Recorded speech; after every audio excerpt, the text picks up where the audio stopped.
বন্ধুরা, শুভ সন্ধ্যা। আজকে ব্লগটা সন্ধেবেলা দিকে স্টার্ট করছি। সবাই কেমন আছেন? আশা করি সবাই ভালো আছেন, সুস্থ আছেন। আমিও বেশ ভালো আছি। প্রচুর বৃষ্টি হচ্ছে বন্ধুরা, বাইরে তো আপনাদেরকে দেখালাম। তা তাই জন্য আজকে সন্ধেবেলা কিছু বাড়িতে স্পেশাল বানাবো। বৃষ্টির জন্য কিছু একটা গরম গরম বানাবো, যাতে খেতেও মজা এসে যায়। তা কী বানাবো সেই জন্য আপনাদের সামনে ব্লগটা নিয়ে আসছি, আপনাদেরকে শেয়ার করব বলে। দেখো বন্ধুরা, এখানে হচ্ছে মাশরুম আছে। এটা হচ্ছে বাটাম মাশরুম। এটা হচ্ছে 1 কিলো প্যাকেট এনেছিল বড়মশাই, যেটা কি দিনের বেলা অর্ধেকটা আমি রান্না করে দিয়েছিলাম, মানে তরকারি করে দিয়েছিলাম, আর অর্ধেকটা রেখে দিয়েছি। এখন হচ্ছে মাশরুম পকোড়া করব। আচ্ছা, কে কে মাশরুম পকোড়া খেতে ভালোবাসো অবশ্যই কিন্তু কমেন্ট করে জানাবে। আমি তো খুব ভালোবাসি। আর মাশরুম পকোড়া তো বাইরে প্রচুর দাম, মানে এরকম ছাতুগুলো মধ্যিখান থেকে কেটে 4-5 পিসকে 50 টাকা প্লেট, এরকমই অনেক দাম। তো তাই জন্য কিছুটা রেখে দিয়েছিলাম। স্পেশালি এইটা বানাবো বলে বড়মশাইকে বলেছিলাম মাশরুম আনো, বটম মাশরুম। তো তাই জন্য নিয়ে এসেছিলো। তো এইটা দেখো একটু মাটি মাটি টাইপের যে আছে, এটা জলে এরকম ভালো করে ভিজিয়ে দিলে 5-10 মিনিটের জন্য এগুলো এরকম হাতের সাহায্যে এরকম করলে সব বেরিয়ে যাবে। তো বন্ধুরা, এগুলোকে আমি ভালোভাবে ধুয়ে নেব প্রথমে, তারপরে কেটে কেটে আপনাদেরকে দেখাচ্ছি কিভাবে আমি আর কি দিয়ে ম্যারিনেশন করছি। এদিকে দেখো বন্ধুরা, মাটিগুলো যে লেগেছিল এটাকে ভালো করে আমি ধুয়ে পরিষ্কার করে দিয়েছি। এবার কেটে দিয়ে আবার একটু ধুয়ে দেবো। আর এখানে সামান্য অল্প আদা কুচি করে দিয়েছি, আর 4টে কলা রসুন নিয়েছি। এটাকে ভালোভাবে মিহি করে থেতো করে দেবো। তারপরে এটাকে একটু কুচি কুচি করে কেটে নেব। এদিকে দেখো বন্ধুরা, আমি এরকম কুচি কুচি করে কেটে নিয়েছি। এরকমই করে দিলে কি হয় না, একটু বেশি হবে, তারপরে সেদ্ধটাও হয়ে যাবে। যেটাকে সহজে হাতে ভেঙে যাচ্ছে, কিন্তু এই মাশরুমগুলো একটু বেশিক্ষণ সেদ্ধ হতে লাগে। তো এখানে তাই জন্য আমি কুচি কুচি কেটে নিয়েছি। আর এখানে নিয়েছি কর্নফ্লাওয়ার পাউডার, এখানে পুরোটা দিয়ে দেবো আমি।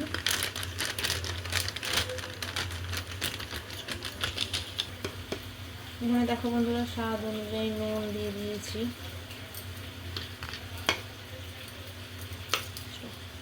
এখানে একটু লবণ, স্বাদ অনুযায়ী নুন দিয়েছি। তারপর এখানে একটু হলুদ দিয়েছি, সরি লবণ বলে দিলাম। আর এখানে হচ্ছে লঙ্কার গুঁড়ো,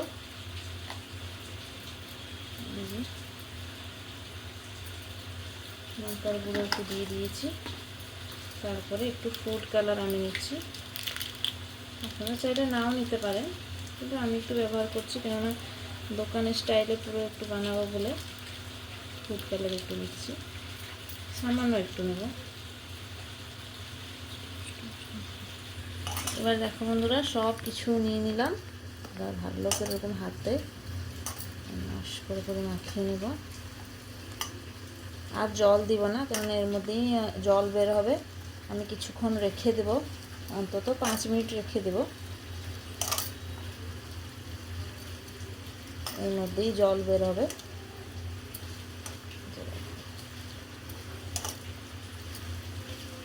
এরকম বৃষ্টি ভেজা সন্ধেবেলা তো গরম গরম চায়ের সাথে গরম গরম এরকম পকোড়া ভাজা যদি হয় তো জমে যাবে। দেখো বন্ধুরা, আমি জল 1 ফোঁটাও দিইনি, কিন্তু ছাতুর মধ্যে থেকে কত জল বেরোচ্ছে দেখো। দেখো,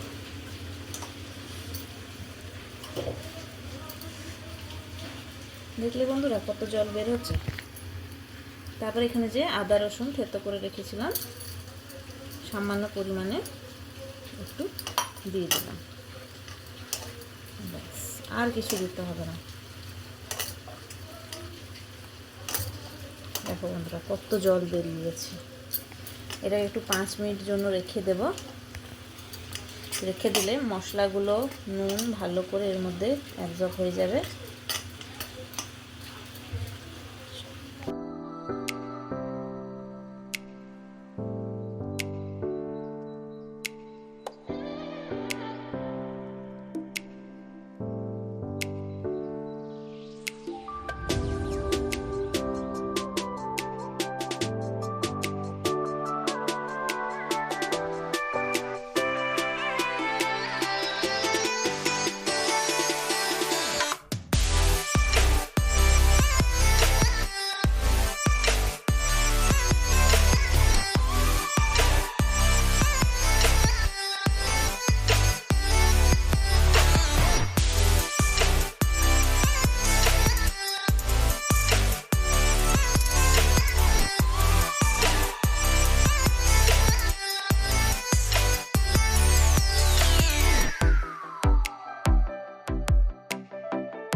তো বন্ধুরা মাশরুম পকোড়াটা করেছিলাম, তো এটা তো খাওয়া দাওয়া পরে এই যে বনসে আবার নিয়ে চলে এসছে। এটা হচ্ছে চিকেন চাউমিন, আর তার সাথে আছে একটা হচ্ছে পেটিস। এই পেটিসটা কি পেটিস? Veg patties. এটা হচ্ছে মাশরুম পেটিস, তার সঙ্গে আছে একটা ডোনাট, যেটাকে আমি কখনো ট্রাই করিনি, একবার ট্রাই করেছিলাম, ভালো লেগেছিলো, তাই আমার মেয়ের জন্য এটা এসছে। আর পেটিসটা এসছে, তার সাথে চাউমিনটাও এসছে। বন্ধুরা কেমন লাগলো আজকে সন্ধেবেলার একটা ছোট্ট একটা ব্লগ আপনাদের সঙ্গে শেয়ার করলাম। যদি ভালো লেগে থাকে অবশ্যই আমার চ্যানেলটাকে সাবস্ক্রাইব করে আমার পাশে থাকবেন। এরকম দৈনন্দিন নতুন নতুন ভিডিওর সাথে আপনাদেরকে ডেলি রুটিন আমি শেয়ার করব। তো সবাই ভালো থাকবেন, সুস্থ থাকবেন। সবাইকে জয় জগন্নাথ, রাধে রাধে, শুভরাত্রি।